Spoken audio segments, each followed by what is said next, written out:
Hello everyone, and welcome to my General Hospital YouTube channel. I hope everyone is having a wonderful day. Before we begin, please hit the subscribe button and give this video a thumbs up. Will Jordan and Anna find the information they are looking for? Spoilers for the Tuesday, January 30 episode of General Hospital focus on increasing tension at all levels, both in Port Charles and beyond. Don't miss a single second of this episode. This week of intensity and high-stakes action includes Jordan and Anna teaming together to interview Brennan. Jordan is the first term in this equation. Her off-the-books investigation into who shot Curtis has led her here. After all, that's why she went to the second portion of the equation. Obviously, Anna has her own issues with the evil Brennan. Actually, it's not just a beef. The former WSB director recently caused a lot of trouble for Anna, including attempting to assassinate her. As a result, she has a lot of questions for Brennan, and here is her chance to get them answered. How harsh will this interrogation become? Furthermore, will Brennan stay mysterious or reveal useful information? Decisions and discoveries. Expect Curtis and Portia to make a quick choice. If this is truly urgent, what does this choice have to do with Trina in Paris? They must be quite concerned about Esm's safety in the wilderness. Or will it be related to Curtis' recuperation from the experimental surgery? Meanwhile, in Paris, Spencer makes a discovery. Spencer and Trina's romance appears to have ended. They'd better watch their backs now. This discovery is almost certainly tied to Esm, as she would never have escaped to Toronto. She is seeking vengeance. Spencer and Trina have to be at the top of her get them back list. Sunny and Ava, like Spencer and Trina, must keep their guard up. Thank goodness Dex informs the two to an impending threat. Will this heads-up be enough to keep them safe? Finally, Diane is the opposing lawyer in Finn's malpractice action. Finn's side has worked hard to gather vital evidence that will blow the case out of the water. But what happens when Diane unexpectedly makes a disclosure that shocks the courtroom? Will this be good news for Finn? Good or bad? Our Facebook groups are the finest location for serious soap fans to gather. Have you joined? Check out Days of Our Lives fans, General Hospital exclusive, the young and the restless fans, and the bold and the beautiful fans if you enjoy soap spoilers, gossip, and like-minded fans. The GH star discusses acting and anxiety with John Homer. Maurice Bernard welcomed an old friend to his video podcast series, State of Mind, John Homer, a former acting teacher on the General Hospital set. In this very unusual episode, the two instantly got into it despite not having any notes with them. One of the first subjects they talked was where Homer was during the devastating earthquake that struck Los Angeles on January 17, 1994. He learned about it while working on the East Coast set of Interview with the Vampire with actress Kirsten Dunst, who plays Claudia in the film. He learned about the earthquake and soon returned to Los Angeles, but it sparked a discussion about Tom Cruise, whom Homer had seen several times over the years. He spoke enthusiastically about how the megastar had always remembered and treated him well. Bernard found it interesting and mentioned how some actors have a problem with a coach on set, to which Homer admitted there was an issue and spilled some tea about it, as well as the fact that there were over 40,000 submissions for the role of Claudia and how long it took for Dunst to be cast. The exchange appeared to take the presenter by surprise as he learnt more about the process, which included Homer playing an unexpected part in the audition.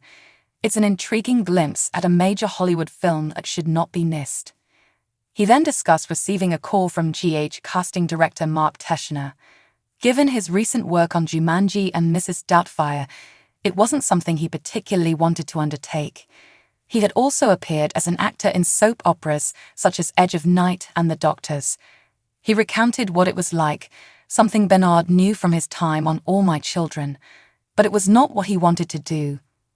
He went to inform Teschner about it in person, but instead encountered Wendy Risch, the show's executive producer at the time.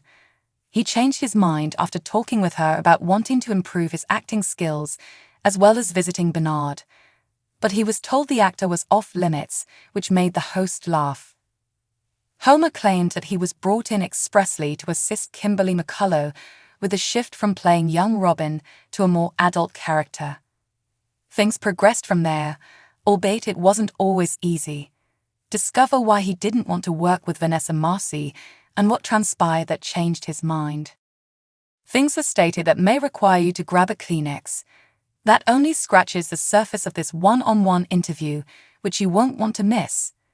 When discussing drinking, the COVID epidemic, his near-death experience, treatment, and the late Tyler Christopher, the tone shifts to serious. View the complete episode here. Follow John Homer on Instagram or visit his website.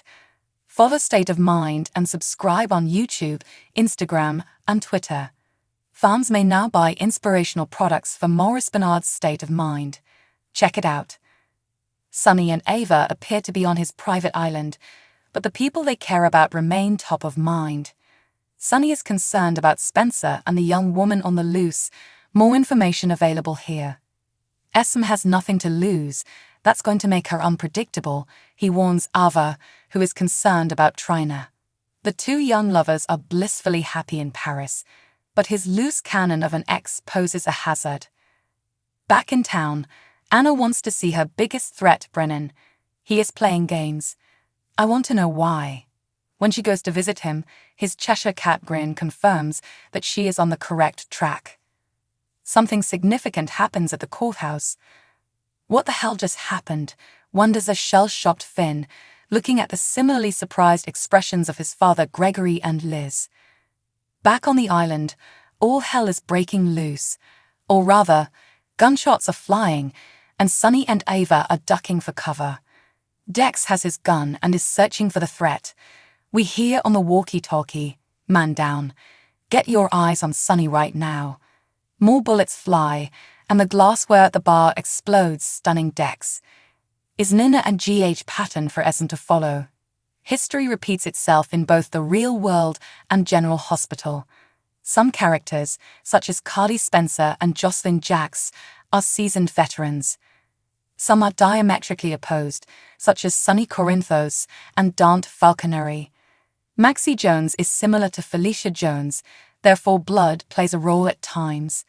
However, blood is not always a reliable indicator.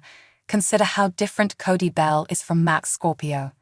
However, it becomes interesting when two characters who are not related at all appear to be on similar paths. Examples of Esme Prince and Nina Reeves. To begin with, both Nina and Esme were given a bad hand in the genetic lottery of life. Nina was the daughter of homicidal Madeline and the niece of, now repentant, supervillain Liesel. Esme received a double whammy as the daughter of two psychos, Heather and Ryan. The early years. Nina was put in a coma for 20 years by her own mother. Esme lost her adoptive parents and succumbed to Ryan's wicked influence. Neither scenario was conducive to transitioning from a barely developed adolescent to a fully functioning and functional adult. Both failed the challenge. Nina was devastated when she awoke from her coma and discovered she had lost her baby. This drove her to commit the minor crime of drugging Ava, cutting her open, and kidnapping baby Avery. Nell's loss of the daughter she never met prompted Nina to withhold the truth about Sonny's existence from Carly. Finally, knowing that Carly withheld Nina from her second daughter Willow prompted Nina to file a complaint with the SEC against Carly, and Drew Avery had already done some horrific things. However, a combination of amnesia and giving birth to her adored baby, Ace, mellowed her significantly, except that Esme regained her memory. Now that Spencer appears to have turned over Ace to Nicholas, may the loss of her son push Esme to Nina's insane vengeance. Christina, or any pregnant woman in Port Charles, should have ducked and covered. Thanks for watching. If you like this video, so please don't forget to subscribe my channel and don't miss any update.